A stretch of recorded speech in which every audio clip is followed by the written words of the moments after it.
everyone, welcome back to my next video. Today we're talking to Jim about the actual install of the air conditioner. We talked about it before when we unboxed it, but we'll just really briefly go over the air conditioner and what you need to run air conditioner on solar. So Jim, how much do you recommend to run an air conditioner on solar? 800 watts. So with 800 watts, you can at least run it during the day. You can run it during the day without depleting your batteries. And of course the issue is that you have to replenish the batteries, put everything back in the next day. If I were to run it overnight, I would have to put all the power in the next day. I could either run the air conditioner or replenish the nighttime power. So literally you're looking at twice as much solar to run it day and night. Right. If you're going to run it all the time, you need a lot of solar, a lot of batteries. That's right. Okay, so you've installed it. This is your trailer. This is the bedroom. You have a front bedroom on your trailer. Right.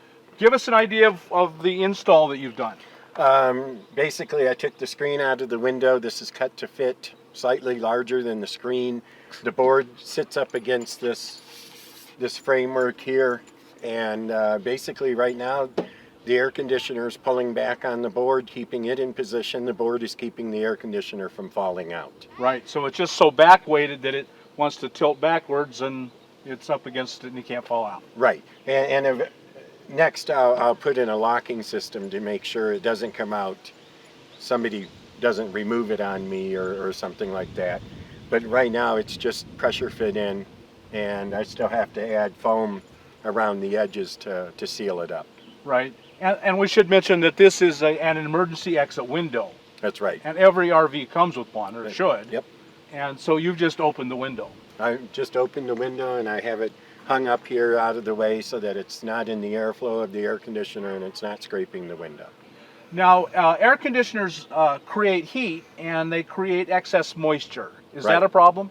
No, the excess moisture is either blown out this condenser or drips out the back here. And all the excess heat is outside of the trailer. So all the heat and moisture is outside now, and it's just not an issue to us at all. Okay, and it was just a simple matter of well, you'll show us how you how I cut the board. How you cut the board. Right.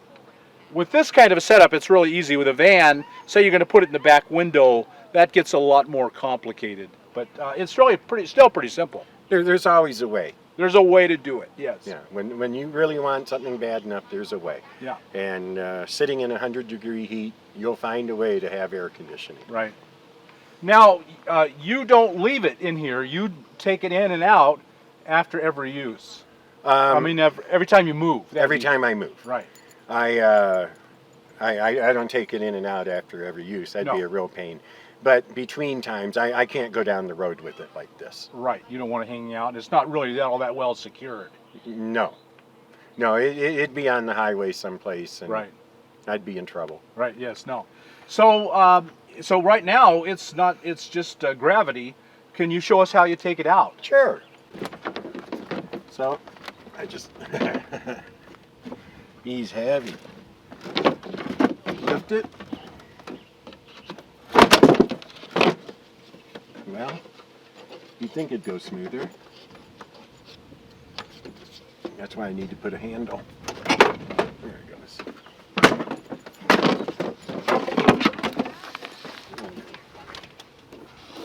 Lower down.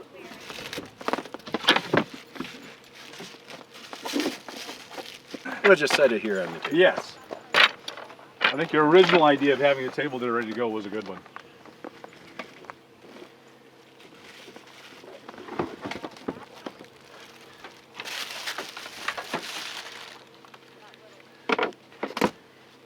This is the board that holds it in place. See, it cut to fit in the window right there. It'll fits there nice and perfectly. Like I said, I'll have some foam around the edges and on the bottom to seal it up. But as it is, it makes for a nice install. A little bit of a pain in the butt to get in and out, but it is what it is. Right. Shall we put it back in? Sure, yeah. It was fun getting it out. It'll be a lot of fun getting it back in.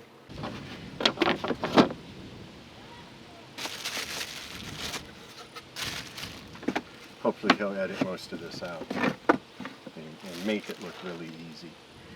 Should at least put.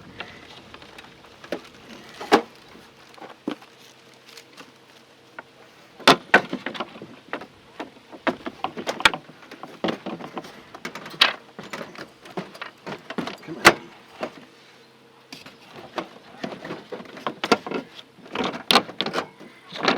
Yeah, the handle would be essential. I can see that.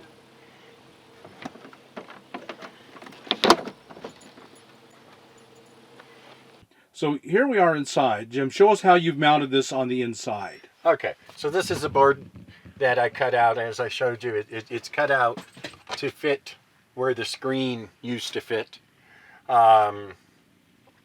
This basically just pulls back on the board, keeping it in place. This is the board that protects the windowsill. Eventually I'll put in means of tightening it down and foam to seal it up. And once it's in, it stays there, and it's nice and sealed, and I'm not going to have to worry about people coming in or taking the air conditioner back out. I can close off the bedroom curtain here and turn this into a refrigerator on a 110-degree day. And with the other one that I have installed in a cabinet, I can keep the whole trailer at a nice comfortable temperature when it's really hot out. And I can run them both off of my solar. This takes 405 watts. My solar brings down, I have 1185 watts. I actually bring down a kilowatt. So 2 of these at 105 watts is more than easily done.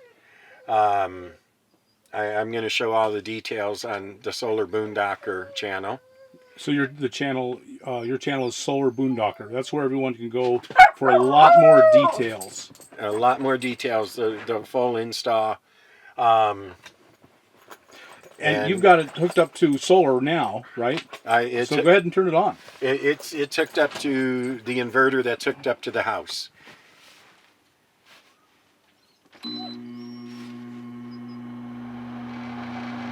So we're actually listening to it right now. Yeah, we're listening to Max. Max, enough. But it's not really a loud air conditioner. It easily runs off of the Sportsman 800 generator.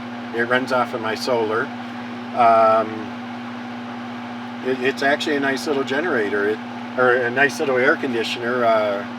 It's about $80 more expensive than your average 5,000 BTU, but for that $80, it uses 100 watts less, and it's easier to start.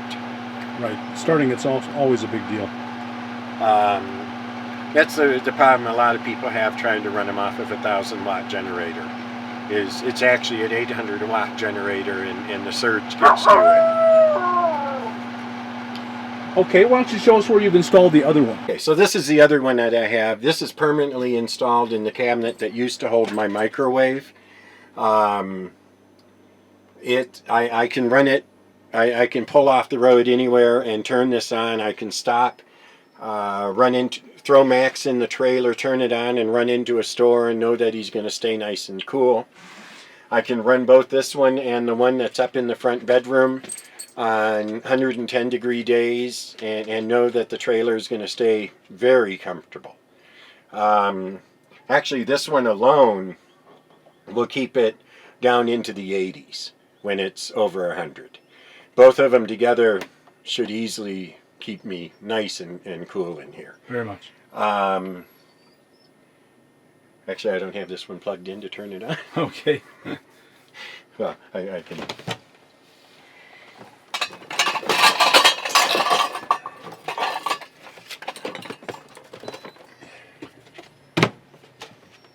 When I'm stopped and set up, it plugs into the house outlet.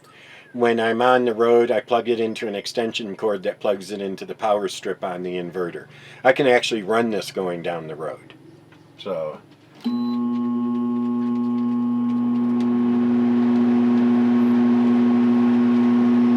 And it's awful nice just to sit here with air-conditioned comfort. out here in the middle of nowhere, no generator, nothing.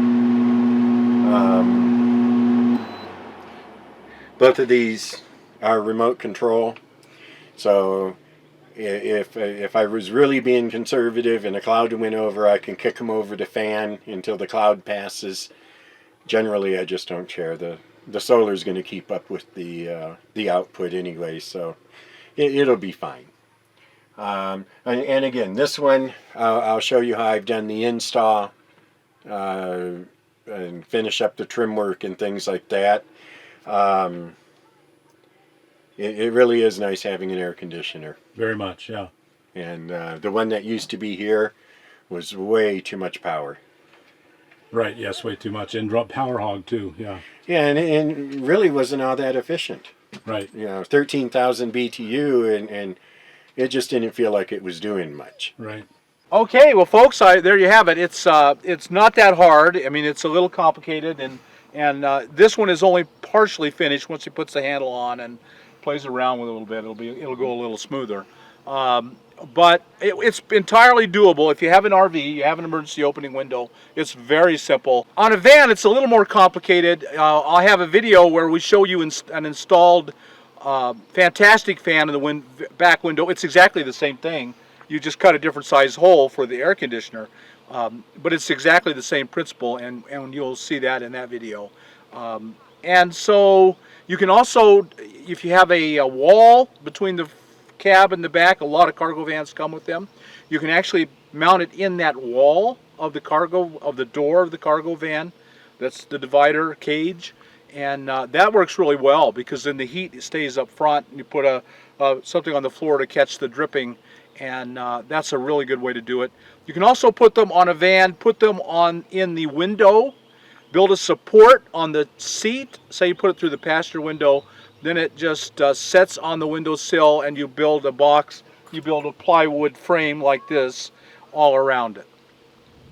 So that's how you would do it in a van. There are different ways to do it. This is how we're doing it in an RV, but the same principle is the same. You build the plywood around it, you cut the hole, you stick it in, and you mount it. So actually I think it might be easier in a van. Depends on your situation. Okay, there you have it. I hope this helps you get an idea how you can have an AC. We're not giving you a lot of details, and we know that because every situation is different and you'll have to make the details work for your van. We're just giving you some creative ideas. If somebody's going to be unique, it has to be me. Right. So Jim, thanks so much for showing this to us, sharing this with us. And everyone, if you've got any ideas out of this, some help, some inspiration, we hope you'll like us on YouTube, subscribe to the channel, and we'll talk to you later.